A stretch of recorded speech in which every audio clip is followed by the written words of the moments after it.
다윗으로 인하여 노베의 제사장들이 죽임당하다. 사무엘상 21장 1절에서 9절, 22장 6절에서 23절 말씀입니다. 다윗이 노베 가서 제사장 아히멜렉에게 이르니 아히멜렉이 떨며 다윗을 영접하여 그에게 이르되 어찌하여 내가 홀로 있고 함께하는 자가 아무도 없느냐 하니 다윗이 제사장 아히멜렉에게 이르되 왕이 내게 이를 명령하고 이르시기를 내가 너를 보내는 것과 내게 명령한 일은 아무것도 사람에게 알리지 말라 하시기로 내가 나의 소년들을 이러이러한 곳으로 오라고 말하였나이다. 이제 당신의 수중에 무엇이 있나이까? 떡 5덩이나 무엇이나 있는 대로 내 손에 주소서 하니 제사장이 다윗에게 대답하여 이르되 보통 떡은 내 수중에 없으나 거룩한 떡은 있나니 그 소년들이 여자를 가까이만 하지 아니하였으면 주리라 하는지라. 다윗이 제사장에게 대답하여 이르되 우리가 참으로 3일 동안이나 여자를 가까이 하지 아니하였나이다. 내가 떠난 길이 보통 여행이라도 소년들의 그릇이 성결하겠거든 하물며 오늘 그들의 그릇이 성결하지 아니하겠나이까 하매 제사장이 그 거룩한 떡을 주었으니 거기는 진설병 곧 여호와 앞에서 물려낸 떡밖에 없었음이라. 이 떡은 더운 떡을 드리는 날에 물려낸 것이더라. 그날에 사울의 신하 한 사람이 여호와 앞에 머물러 있었는데 그는 도액이라 이름하는 에돔 사람이요 사울의 목자장이었더라. 다윗이 아히멜렉에게 이르되 여기 당신의 수중에 창이나 칼이 없나이까? 왕의 일이 급함으로 내가 내 칼과 무기를 가지지 못하였나이다 하니 제사장이 이르되 내가 엘라 골짜기에서 죽인 블레셋 사람 골리앗의 칼이 보자기에 쌓여 에봇 뒤에 있으니 내가 그것을 가지려거든 가지라. 여기는 그것밖에 다른 것이 없느니라 하는지라. 다윗이 이르되 그 같은 것이 또 없나니 내게 주소서 하더라. 사울이 다윗과 그와 함께 있는 사람들이 나타났다 함을 들으니라. 그때에 사울이 기브아 높은 곳에서 손에 단창을 들고 에셀 나무 아래에 앉았고 모든 신하들은 그의 곁에 섰더니 사울이 곁에 선 신하들에게 이르되 너희 베냐민 사람들아 들으라. 이새의 아들이 너희에게 각기 밭과 포도원을 주며 너희를 천부장 백부장을 삼겠느냐. 너희가 다 공모하여 나를 대적하며 내 아들이 이새의 아들과 맹약하였으되 내게 고발하는 자가 하나도 없고 나를 위하여 슬퍼하거나 내 아들이 내 신하를 선동하여 오늘이라도 매복하였다가 나를 치려 하는 것을 내게 알리는 자가 하나도 없도다 하니 그때에 에돔 사람 도액이 사울의 신하 중에 섰더니 대답하여 이르되 이새의 아들이 노베에 와서 아히두베의 아들 아히멜렉에게 이른 것을 내가 보았는데 아히멜렉이 그를 위하여 여호와께 묻고 그에게 음식도 주고 블레셋 사람 골리앗의 칼도 주더이다. 왕이 사람을 보내어 아히두베의 아들 제사장 아히멜렉과 그의 아버지의 온 집 곧 노베에 있는 제사장들을 부르매 그들이 다 왕께 이른지라. 사울이 이르되 너 아히두베의 아들아 들으라.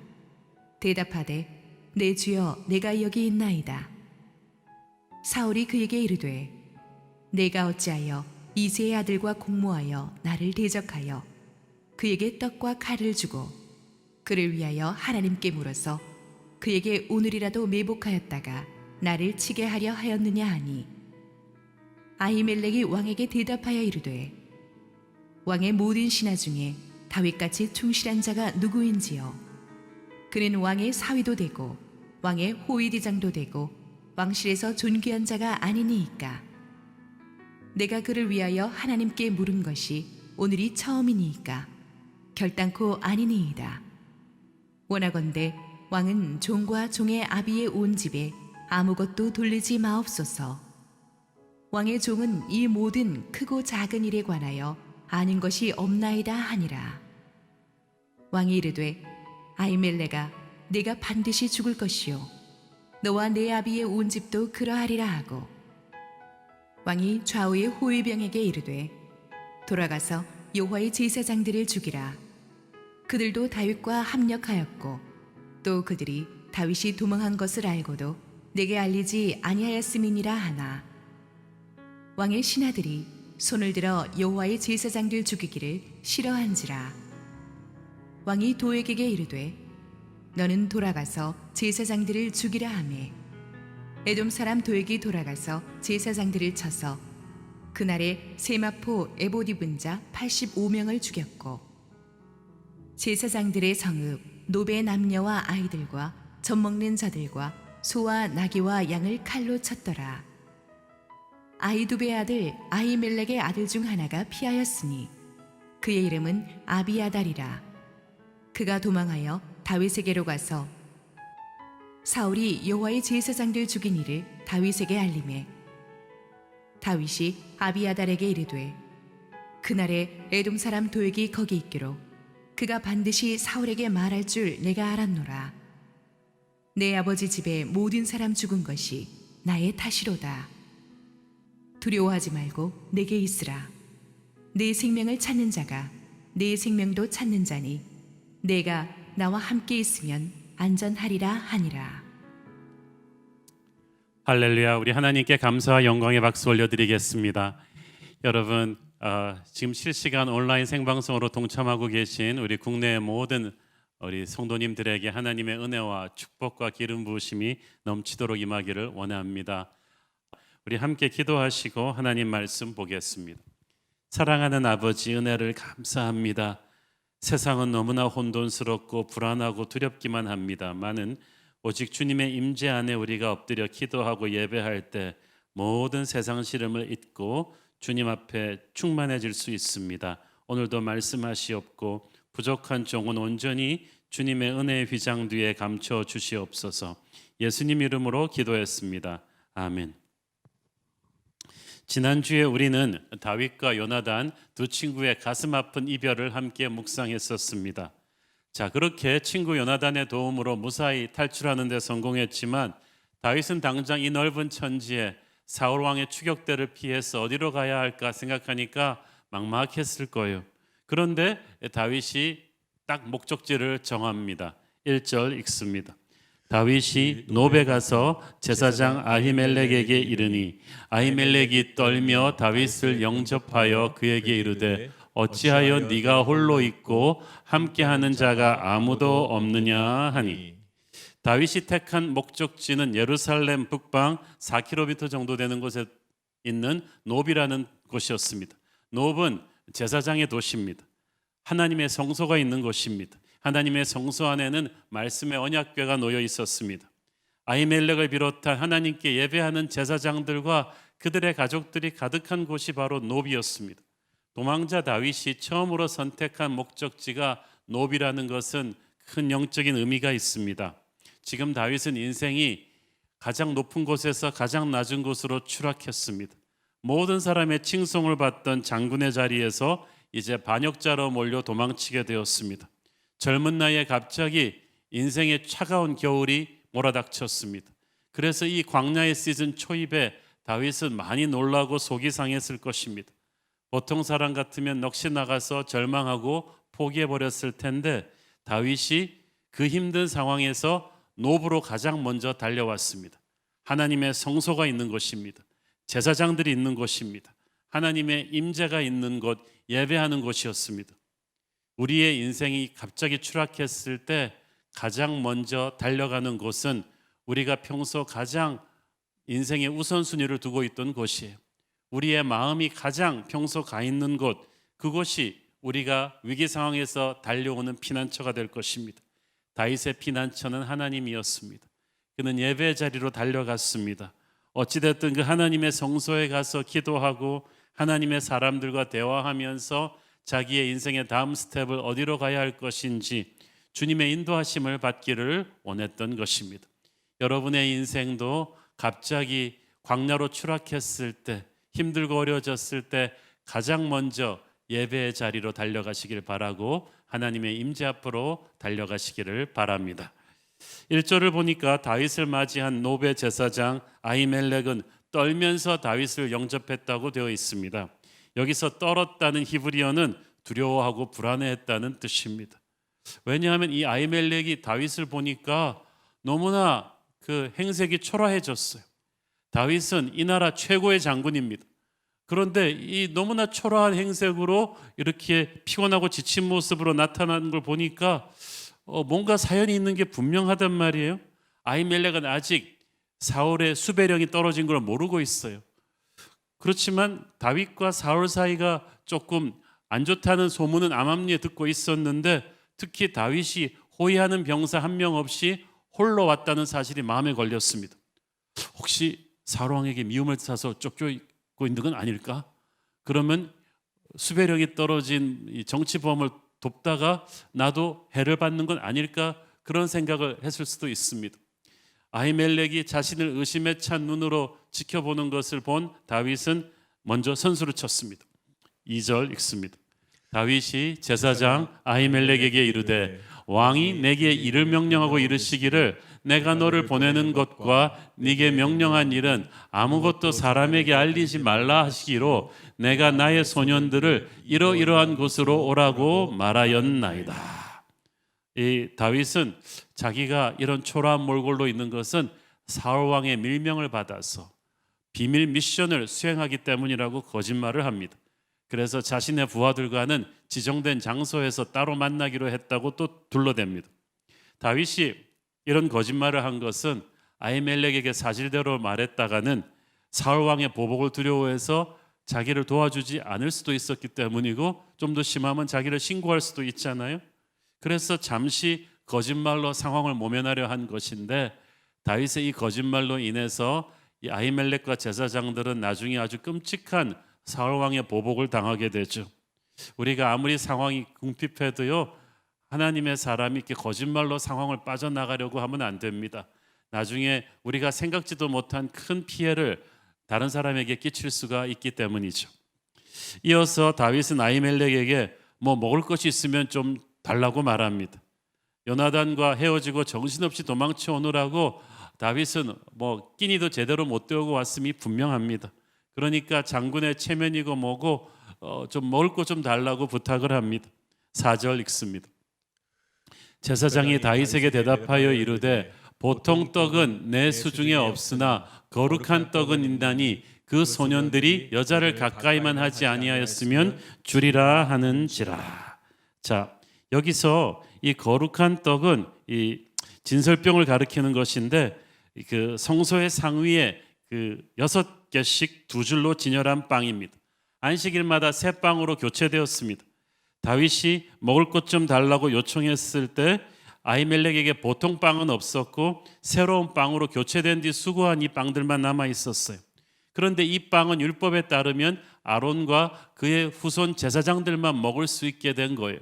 하지만 아히멜렉은 이것을 예외 상황으로 쳐서 율법의 기본 정신은 힘든 이웃을 돕는 것이기 때문에 다윗에게 기꺼이 내어 주었습니다. 자, 그래서 이 다윗이 허겁지겁 허기를 채웠습니다. 그리고 또 한 가지 더 요구를 했어요. 8절 다윗이 아히멜렉에게 이르되 여기 당신의 수중에 창이나 칼이 없나이까 왕의 일이 급함으로 내가 내 칼과 무기를 가지지 못하였나이다 하니 음식을 먹고 나서 다윗이 또 여기 무기 좀 달라고 말합니다.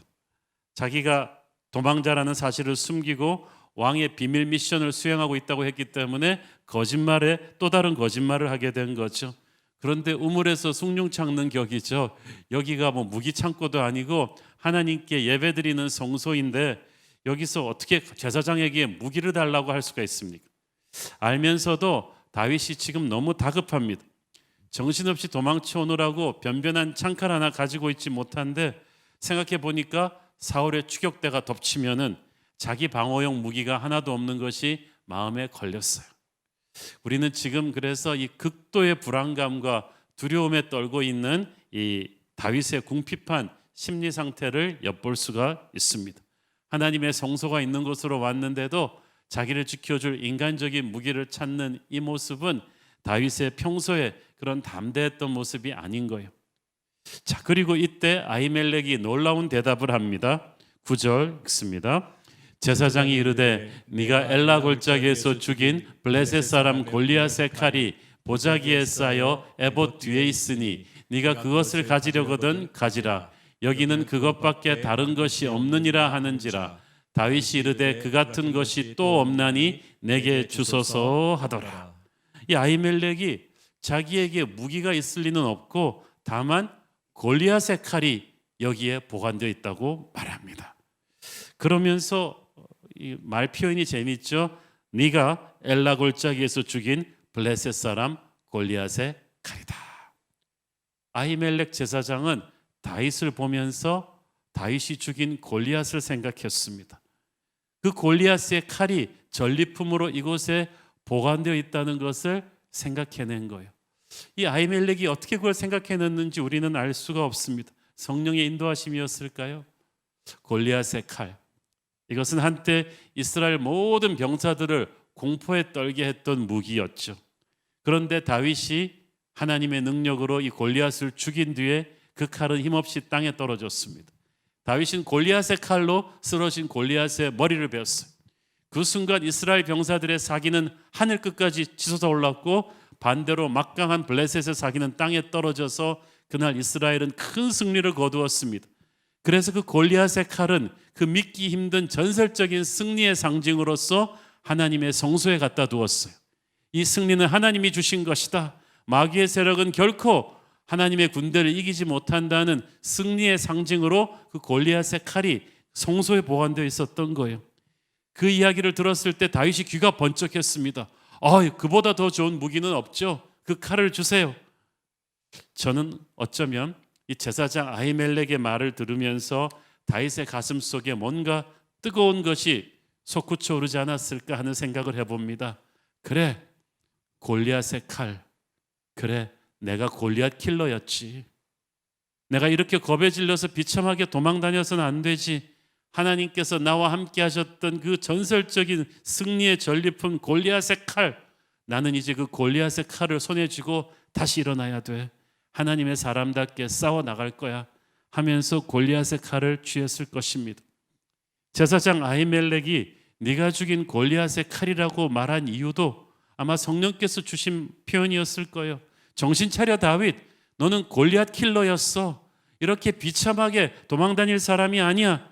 이런 두려움에 떠서 불안해하는 모습은 너답지 않아 라고 말하고 있었는지도 모릅니다. 성령께서 아히멜렉을 통해서 그렇게 말씀하셨겠죠.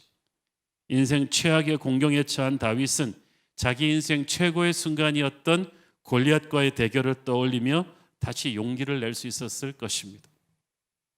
여러분은 인생 최악의 순간에 무슨 생각을 하십니까? 그냥 다 끝났다는 생각만 하십니까? 여러분은 너무 무기력하다고 생각하십니까? 아닙니다. 여러분 과거에 하나님이 함께 하셨던 골리앗의 칼의 메모리를 한번, 승리의 기억을 한번 떠올려 보십시오. 모르면 몰라도 여러분에게 골리앗의 칼이 있었을 것입니다. 하나님께서 여러분에게 기적 같은 기도 응답을 주셨던 그 순간, 홍해를 갈라주셨던 그 순간, 그 불가능한 승리를 주셨던 그 골리앗의 칼의 기억을 떠올리십시오. 마귀는 최악을 생각나게 하지만 성령은 항상 최상을 생각나게 해주십니다. 여러분이 잊고 있던 골리앗의 칼을 기억하십시오. 여러분이 하나님의 은혜로 쟁취한 승리의 상징입니다. 그 골리앗의 칼에 먼지를 털고 다시 일어나십시오.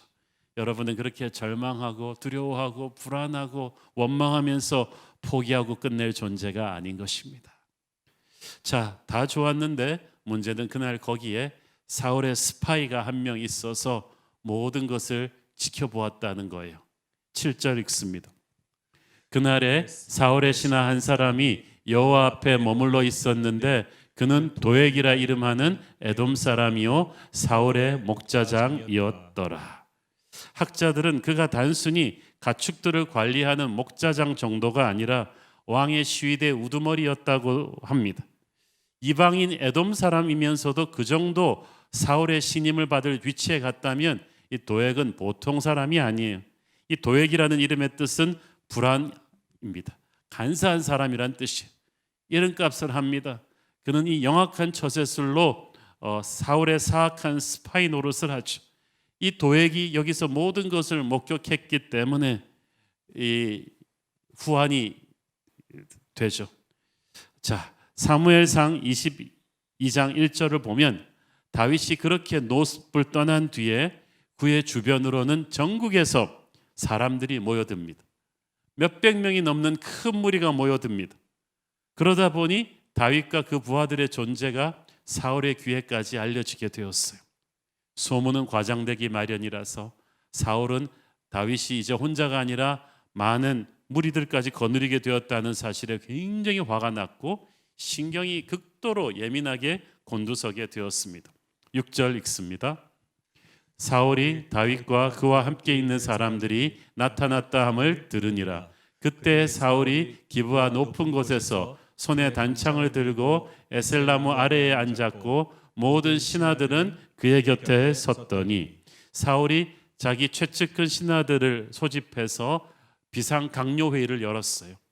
근데 손에 단창을 들고 이 회의를 주재한 것을 봐서 지금 사울은 엄청난 피바람을 일으킬 준비를 하고 있는 거예요. 살벌해요. 그리고 말합니다. 7절 사울이 곁에 선 신하들에게 이르되 너희 베냐민 사람들아 들으라. 이새의 아들이 너희에게 각기 밭과 포도원을 주며 너희를 천부장 백부장을 삼겠느냐? 자, 먼저 중요한 것은 우리는 너희 베냐민 사람들아 들으라고 했다는 거예요. 이게 지금 최측근 강요 회의인데 그 말은 강요들이 전부 베냐민 지파로 가득 채워져 있었다는 얘기죠. 그래서 그 혈연에 의지해서 신하들에게 호소하는 거예요. 우리 베냐민 사람들아. 요즘 우리나라 식으로 바꾸자면 우리 경상도 사람들끼리 뭉쳐야 돼. 우리 전라도 사람들끼리 뭉쳐야 돼. 우리 충청도 사람들끼리 뭉쳐야 돼. 이런 거와 똑같은 거예요. 최측근 신하들을 베냐민 지파 사람들로 구성했다는 것은 굉장히 사울이 정치 편향적인 인사를 했다는 거예요. 이스라엘 12지파는 각 지파별로 분야별로 뛰어난 인물들이 많았습니다. 예를 들어 스불론 지파 출신들은 뛰어난 비즈니스맨들이 많았고 가시나 므낫세는 뛰어난 군인들이 많았고 아셀 지파는 농업의 전문가들이 많았어요. 나라를 경영하자면 이렇게 분야별로 뛰어난 인재를 지파를 상관하지 않고 탕평책을 펴야죠. 골고루 등용했어야 되는데 사울은 자기와 같은 베냐민 지파 출신들로만 주요 강요들을 다 채웠어요. 나라가 제대로 굴러갈 리가 있겠습니까? 하나님께서 12지파 중에서 가장 작은 베냐민 지파 출신의 사울을 왕으로 세우신 이유가 뭐겠어요? 이 고질적인 지파 간의 세력 다툼을 넘어서 이스라엘 전체를 어우르는 지도자가 되라는 것이었습니다. 그런데 사울은 안타깝게도 오직 자기를 탄생시킨 베냐민 지파 사람들로만 정부 요직을 독식하게 하는 전형적인 이 측근 정치를 고집했어요. 그 무엇이 옳고 그러냐보다 네 편 내 편을 확실하게 가르면서 추종자들만 데리고 정치를 한 거예요. 최고 권력자부터 그러다 보니까 나라가 서로 편가르기를 하고 분열될 수밖에 없었어요. 그리고 사울이 어떻게 신하들의 충성심을 얻어냈나요? 이 7절에 보면 알 수가 있지만은 이 포도원과 밭을 줬어요. 천부장과 또 백부장을 삼았어요. 그러니까 돈과 지위로 그들의 충성심을 얻어낸 거죠.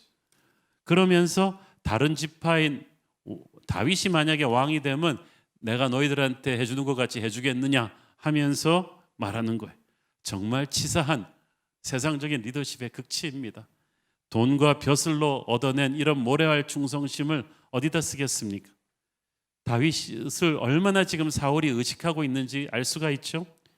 그는 자신의 베냐민 지파로만 강요들을 다 채워놓고도 그 중에서도 혹시 다윗을 편드는 사람이 없을지 의심하고 있는 거예요.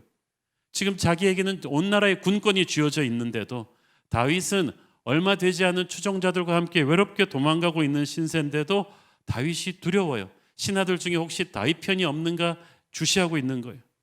이런 지나친 과민 반응은 오히려 상대를 더 크게 만들어 주게 됩니다. 사울이 지나치게 다윗을 의식하는 것이 오히려 다윗의 입지를 더 강화시켜 준 거예요. 사울의 피해 의식은 8절에서 더 극렬하게 드러납니다. 8절 읽습니다. 너희가 다 공모하여 나를 대적하며 내 아들이 이새의 아들과 맹약하였으되 내게 고발하는 자가 하나도 없고 나를 위하여 슬퍼하거나 내 아들이 내 신하를 선동하여 오늘이라도 매복하였다가 나를 치려하는 것을 내게 알리는 자가 하나도 없도다 하니, 사울은 신하들이 모두 공모해서 자신을 대적해서 음모를 꾸몄다고 생각했습니다. 사실이 아니죠. 또 자기 아들 요나단이 다윗과 공모해서 자신을 몰아내려고 맹약을 맺었다고 오해했어요. 아들까지 역적이라는 거예요. 다윗과 요나단이 맺은 맹약은 사울을 몰아내자는 쿠데타 음모가 아니라 친구끼리 하는 우정의 약속이었는데, 사울은 마치 그것을 자기를 대적하는 음모인 것처럼 말합니다.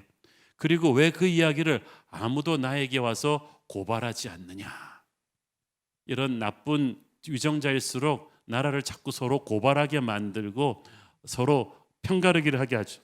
그러면서 서로 의심하게 합니다. 너희들도 다 한 통속이 아니냐 하면서 신하들을 다그칩니다. 마치 말년의 궁예가 관심법으로 막 신하들의 충성을 의심하면서 다그친 것과 똑같아요. 다윗은 광야에서 외롭게 도망가고 있는 빈털터리 사람이지만 하나님이 광야의 다윗에게 사람들을 많이 붙여주셨어요.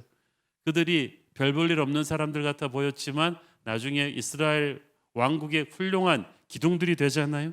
그러나 사울은 힘이 있으니까 돈과 명예와 벼슬로 사람들을 끌어모았습니다. 그래 놓고도 항상 의심해요. 자기의 고향 베냐민 사람들로만 요직을 가득 채워놓고도 그들을 믿지 못했어요. 자, 섬김받기 위해서 몸부림치는 지도자 사울, 부하들을 믿지 못하는 사울을 비해서 다윗은 볼품없는 부하들을 정성껏 섬기셨습니다. 예수님께서 그러셨죠. 예수님은 이렇게 무너지기 잘하는 우리를 의심하지 않으시고 끝까지 믿어주셨습니다. 우리를 위해 생명을 주셨습니다.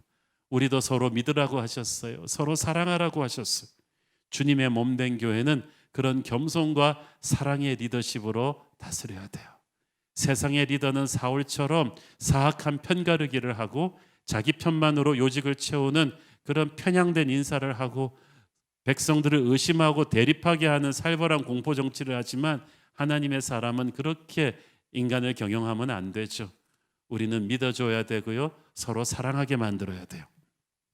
자, 사울 같은 포악한 군주 곁에는 항상 이를 이용해서 출세해 보려는 간신배가 붙게 마련이죠. 9절 읽습니다. 그때에 에돔 사람 도액이 사울의 신하 중에 섰더니 대답하여 이르되 이새의 아들이 노베 와서 아히두베 아들 아히멜렉에게 이른 것을 내가 보았는데. 자, 보세요. 그때는 언제입니까? 사울이 자기 신하들을 막 잡을 때요. 내 편은 아무도 없구나, 다 다윗 편이지 라고 하면서 막 공포 분위기를 조성할 때 에돔 사람 도액이 기다렸다는 듯이 왕에게 제가 아랠 것이 있습니다. 다른 사람 다 의심받고 야단받고 있는데 이 사악한 도액은 이때를 타이밍으로 본 거예요. 지금까지 그 정보를 듣고 아무 말도 안 하고 있다가 이때 자기의 충성심을 입증해 보이려고, 나는 다른 사람과 다르다는 걸 보여주기 위해서 다윗과 아히멜렉이 만났던 이야기를 그때야 하는 거예요. 정말 교활한 인물이죠. 그러면서 도액이 전부 다 고자질합니다. 10절, 아히멜렉이 그를 위하여 여호와께 묻고 그에게 음식도 주고 블레셋 사람 골리앗의 칼도 주도이다. 식량도 주고 무기도 주고 그를 위하여서 물었다는 말은 무슨 말이냐면 다윗을 위해서 제사장이 기도해 주었다. 그의 앞날을 위해서 기도해 주었다는 뜻이에요. 그러니까 도액은 아히멜렉이 완전히 다윗 편이다, 의도적으로 다윗을 도왔다, 왕을 대적했다, 이렇게 말을 몰고 간 거예요. 사울 왕은 머리가 화가 끝까지 났어요. 즉시로 사람을 보내서 아히멜렉과 그와 함께 있었던 제사장들을 전부 왕궁으로 소환합니다. 다윗을 도운 건 아히멜렉 한 사람인데 지금 사울은 모든 제사장들이 한 통속이라고 본 거예요. 아히멜렉과 제사장들은 이런 살벌한 상황을 전혀 모르고 있었어요. 그들은 그래서 아무도 다윗에게 도망치지도 않고 왕의 소환 명령에 의해서 순순히 왕궁으로 왔습니다. 그리고 왕궁으로 왔을 때 그들은 생각지도 못했던 벼락이 떨어져요. 13절 읽습니다. 사울이 그에게 이르되 네가 어찌하여 이새의 아들과 공모하여 나를 대적하여 그에게 떡과 칼을 주고 그를 위하여 하나님께 물어서 그에게 오늘이라도 매복하였다가 나를 치게 하려 하였느냐 하니. 무서워요. 그냥 아히멜렉의 말을 들을 것도 없이 다짜고짜 반역죄를 뒤집어 씌웠어요. 네가 과일과 공모해서 식량도 주고 무기도 주고 그를 위해 기도까지 해주었기 때문에 다윗이 살아나서 힘을 키웠다. 이제 그가 부하들을 이끌고 매복했다가 나를 공격하려 하는데 처음부터 너는 다윗과 함께한 공범이 아니냐 하면서 몰아붙인 거예요. 처음에는 아들 요나단과 신하들을 반역 혐의로 의심하더니 이번에는 제사장 아히멜렉을 같은 반역자로 몰았어요. 의심을 하면요 점점 이게 커져가지고 주변의 모든 사람을 다 정죄하게 됩니다. 아히멜렉은 정신이 번쩍 났어요. 비로소 다윗이 사울 왕의 밀명을 행하고 있었다는 말이 거짓이었음을 알았어요. 그렇지만 사울의 광적인 모습 앞에서 아히멜렉 제사장은 비겁하게 발뺌하지 않았습니다. 오히려 담대하게 다윗의 의로움과 자신의 무죄를 밝힙니다. 14절 읽습니다.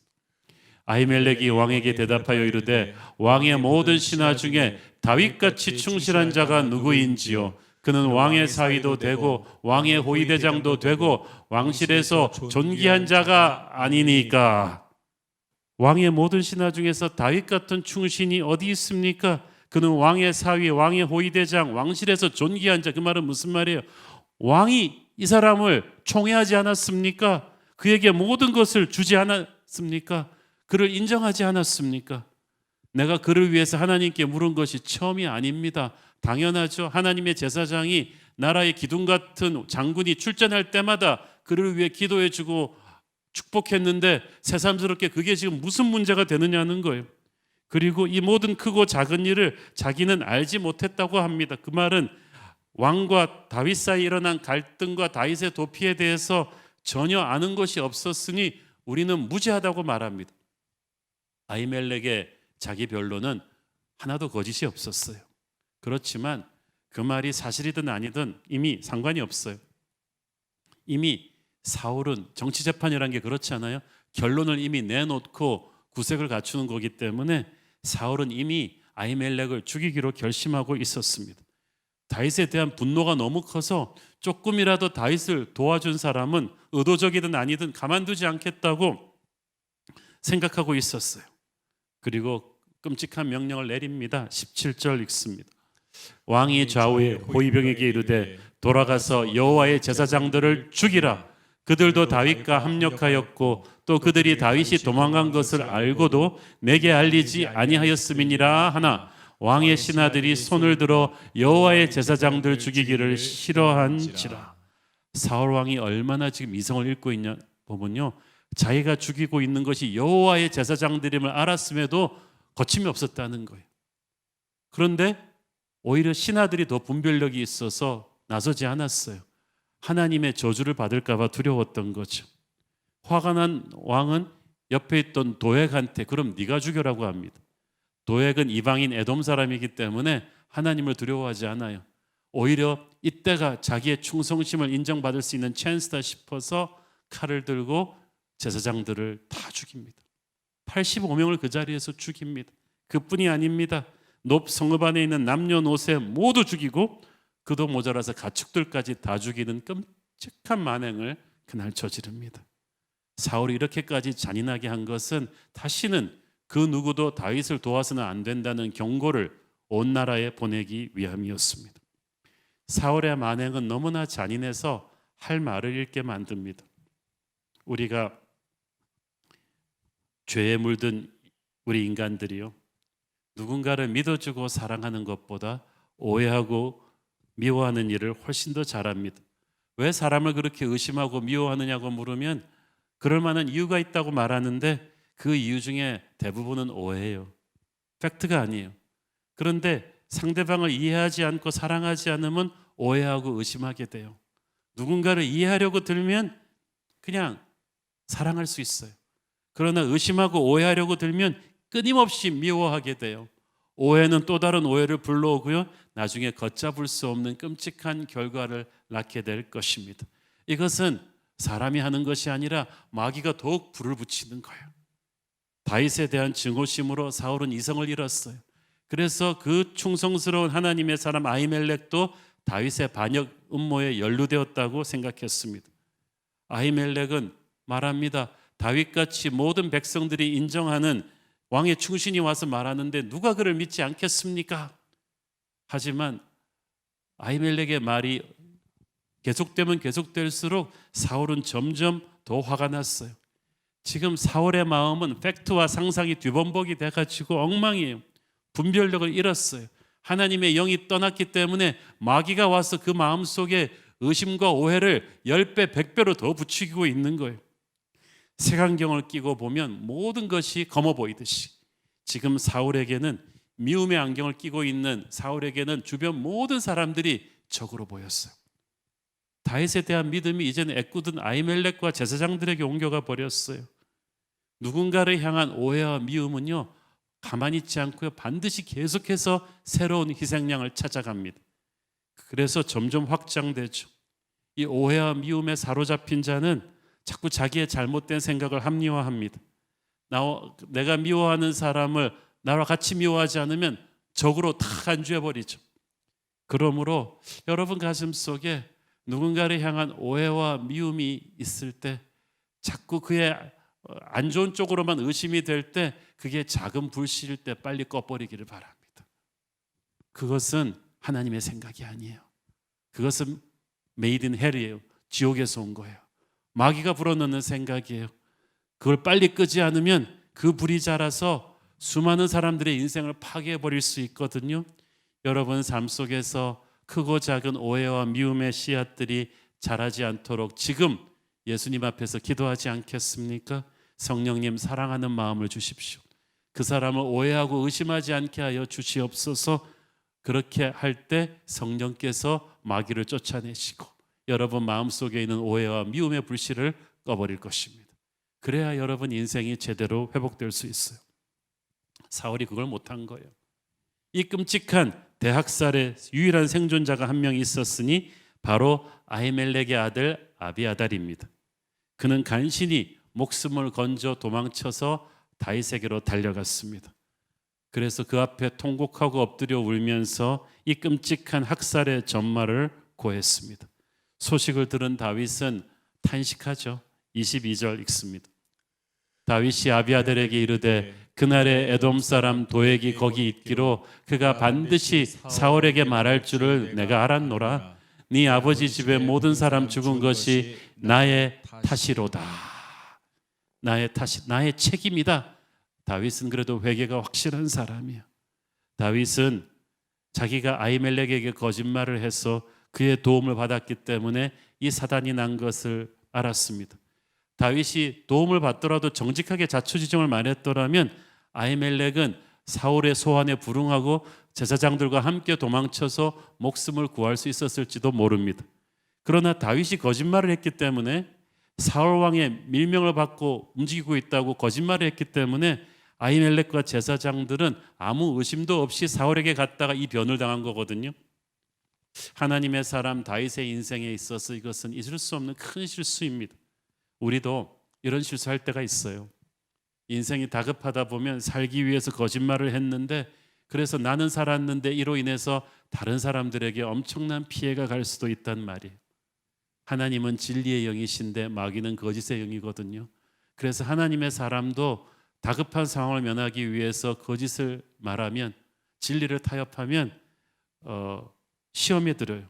그러므로 우리는 인생이 힘들고 어려워도 늘 진실할 수 있도록 힘써야만 합니다. 살면서 본의 아니게 우리의 잘못으로 인해서 선한 사람들에게 피해를 끼칠 수도 있기 때문에 하나님 앞에서 늘 스스로를 살펴야죠. 여러분 오늘의 말씀에서 우리는 중요한 포인트 하나를 배워야 돼요. 제사장 아히멜렉과 노베 제사장들은 도망자 다윗을 도운 것 외에는 아무 잘못이 없는 사람들이었는데 억울한 죽음을 당했습니다. 무서운 공포 정치 시대의 희생양이 되었다고도 볼 수가 있죠. 왕이 백성들을 따뜻하게 품는 것이 아니라 자기 사람들로 측근 정치를 하고 네 편 내 편 편가르기를 하면서 백성들을 분열시키는 무서운 시대였어요. 시기심과 증오에 사로잡힌 사울 왕의 칼날이 어디로 떨어지지도 못하는 모르는 그 무서운 시대의 희생양이었죠. 게다가 살기 위해서 본의 아니게 잠시 거짓을 말한 다윗의 잘못도 한몫했습니다. 이 모든 잘못을 대신 지고 무죄한 제사장들의 피가 흘렀어요. 아무 죄 없으신 예수님께서 우리 죄로 인해서 억울하게 십자가에서 피 흘리셨습니다. 예수님 당시에도 어둡고 부패한 세상 정치 체제가 주님을 불법 재판으로 몰았고요, 죽음으로 몰았잖아요. 우리의 거짓과 악함으로 인해서 그가 맞으시고 죽임 당하셨습니다. 그래서 우리가 사함을 받았습니다. 우리가 사는 이 악한 세상의 도끼를 제거하는 유일한 방법은 예수님의 십자가의 보혈입니다. 오늘날 우리는 사울 왕 시대 못지않은 악하고 부패한 세상 속에 살고 있습니다. 힘가진 위정자들의 이 모습은 어쩌면 그때나 지금이나 하나도 달라진 게 없어요. 측근 정치를 하고 편가르기를 하고 너무나 악이 성행하는 시대입니다. 그러나 하나님께서는 우리가 그런 세상 한가운데 살도록 하셨습니다.